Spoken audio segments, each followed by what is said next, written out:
Welcome to Whether or Not and to What Degree podcast. I'm Fox Carolina. Oh, am I looking? Oh, I'm sorry. It's so small. I was looking at the wrong camera, Ashley. We're going to start that again. You're fine. Okay. You're fine. Thank you, Courtney. Here we go. In 3, 2, 1. Welcome to Whether or Not and to What Degree podcast. I'm Fox Carolina First Alert Chief Meteorologist Kendra Kent, and I am joined by Ashley Renberg with National Weather Service here at GSP Greenville Spartanburg. Welcome. So glad to have you back on the podcast. Yeah, it's always great to be back. We're going to be talking about winter weather again, so I'm excited. Hopefully I don't crush anyone's hopes and dreams about getting snow this year. Yeah. We are in a La Nina, you know. Yes, and that can, on paper, I think that is kind of a sad forecast for those who really want to get snow. But as you and I know so well, not every La Nina is going to be the same. And all it takes is that one big event to sneak in because, looking back on certain La Nina years, there's some that are very dry, but then sometimes you'll see a big snow in one of those years. And I'm sure it can depend a good bit on how strong or weak that La Nina is. Exactly, yes. We always say it just takes one event to make it a big or a bad winter for certain people, or a good winter, depending on your view of snow. Right, but you want the snow, you don't want the sleet, you don't want the ice, so it's kind of hard to get that here, as we'll talk about. But yeah. Well, lately it really has been. I mean, even in El Nino years, we've had a little bit of a snow drought across the Carolinas. So I think my kids are, just questioning if they'll ever see it again. I mean, we got a little bit last year. So let's talk a little bit about what goes into these long-range forecasting, situations for winter. We throw around terms like El Nino and La Nina, but we've got a La Nina setting up for this winter, right? Yes, so we have a La Nina setting up for this winter. So that typically means we're going to be drier than average and warmer than normal for a typical La Nina pattern here in the Western Carolinas and Northeast Georgia. Now, like we talked about, it only really takes one event to make it a big winter. We've already seen a couple of winter weather advisories issued for our area, mainly in the mountains. And I know that doesn't, account for the upstate. Just kind of got a cold rain today. But typically what we see is we're usually drier and warmer. So, we need the moisture and we need the cold air to be over our area at the same time. And usually the mountains see more winter weather just because they're taller, they have more access to the cold weather, and we just have a lot more moisture from northwest flow snow events like we've talked about in the past, Kendra, coming in. And that isn't usually break containment of the mountains. What we normally need is a low pressure system coming off the Atlantic or coming up from the Gulf, and we need the cold air to be in place with it in order to get a winter storm. Right. So during La Nina, we are usually expecting, drier and warmer conditions. So it's going to be a little bit harder this year to potentially get that. Yeah. And, one thing that I feel like I notice a good bit with La Nina winters is, we do typically get some good Arctic outbreaks in those La Nina winters, but it's getting that moisture to line up with the cold. It's just almost like you have to have a magical setup for that to happen. And even in El Nino years, it's no guarantee because often the subtropical jet's so active, we get more wet weather, but then sometimes it's hard to get that cold air down in place for that wet weather to interact with. When people ask me if one or the other is really the magical recipe for snow, I say really, not so much. I know, it really just depends on the pattern. Like we keep saying, you have to have the moisture and the cold air. And it's just so hard to get that out here because what often we have is we have all the moisture, but then the cold air is chasing the moisture. So you have the cold air building in behind these systems. So it gets cold behind all that moisture. So instead of getting, a snow, you basically just get cold and dry weather. Right. Absolutely. So that's why I sometimes feel like La Nina, calling it warmer than normal can be a little bit of a little confusing for folks because overall it's warmer, but there's certainly going to be those bitterly cold days. Exactly. Yeah. And it looks like we're going to have some cold weather coming up too. You know, and I have the maps pulled up here quickly just to kind of give a visual. I'm a very visual person. So this is kind of the 3-month temperature outlooks for what's favored. So we have, I have a little blue box around our area here in the Western Carolinas. And we have, you know, you can see we're trending towards above normal temperatures, December, this month, next month, and into February, and potentially trending drier as well. So again, this is just kind of on average. With a typical La Nina, we can deviate from that average. So again, it doesn't mean we can't get snow. It just means it's a little bit harder. Yeah, absolutely. And it does seem like, and this is just kind of, I'm curious your opinion on it. It seems like we've been getting colder a lot earlier in the season, and the warmth has been coming in a little quicker toward late winter. It seems, you know, February, March, I can't remember the last time we've had snow in one of those months. When I first started here, that was a fairly regular thing. So I kind of find that to be interesting, and I don't know if there's any real scientific data behind that transition, but it sure seems like December and January are kind of the hot months at this point to get any snow. Yeah, it does seem that way. I think that's just usually when we have the colder air, but like you said, we're not getting those later snowfalls. It doesn't mean it can't happen, right. But we just haven't been in that pattern. Like I've been here today, or yesterday was my 5-year anniversary, and I remember when I started here, it felt like we had winter weather like constantly each season, mainly in the mountains for the most part, but even like the last couple of years, it seems like it's kind of trended down a little bit, and I think it just, these patterns we're getting in are just drier. The moisture is just not lining up with the cold air. So yeah, it's been very interesting, and I have noticed that. So I'm glad that you have too. Yeah. Well, congratulations on your 5 years at GSP. That's awesome. Yeah, thank you. It's flown by. It's crazy. It's well, and I'm coming up on my 18th at Fox Carolina, and sometimes I still feel like that's amazing. It's crazy. I feel like I just walked into this place sometimes. So really, isn't it crazy how fast time flies? It really does. Yeah. And you know, we've covered winter weather in all kinds of months. You know, we had a freak snow back in, I can't remember the exact, when was it? Stella was a baby, so I'm thinking it was 2014. We had snow on November 1st here, but then but then you go through a snow drought, you know, in the last several years where we've hardly seen any.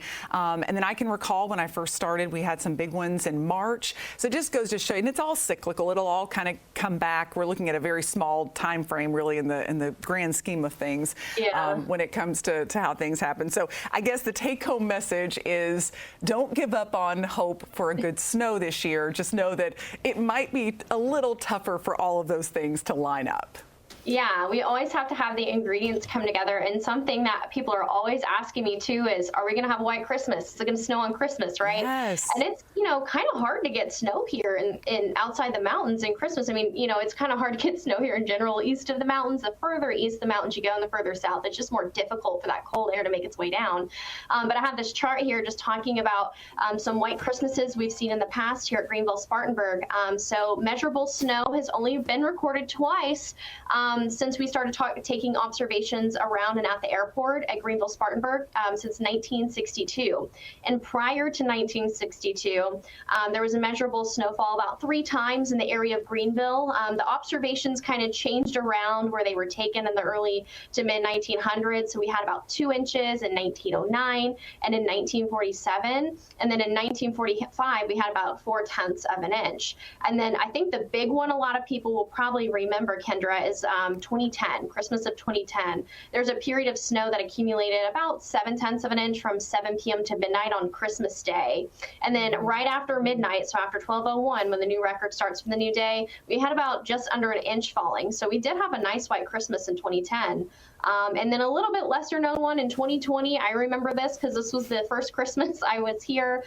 We had flurries actually at the Greenville-Spartanburg airport. The ASOS, it was so light it didn't report it, but our forecasters went outside and were able to see flakes flying. And I remember this one because I was actually at Lake Junaluska spending Christmas there with some family friends. And I remember getting snow on Christmas, and that almost never happens growing up in Texas where I'm from. So it was just really cool to see. Yeah, agreed. Remind me where you're from in Texas. A town called Forney. It's just east of Dallas. Okay. Yeah, and you have a little better chance than I would down in Galveston, Texas. Yes, when I grew up. North Texas does get some pretty good snow compared to Galveston. Yeah, but you know what? We did have a white Christmas, and it was back in, I think it was 2004, and I happened to be visiting home, and we got just enough to like coat the grass, like I think it was an inch on grassy surfaces. It was one of those freak Gulf lows that came in, and it was amazing, and I'll never forget it. And I also will never forget 2010, the snow that we had that you mentioned that most folks would remember here. It was my favorite kind because it got up on the grassy surfaces, but the roads generally were just wet.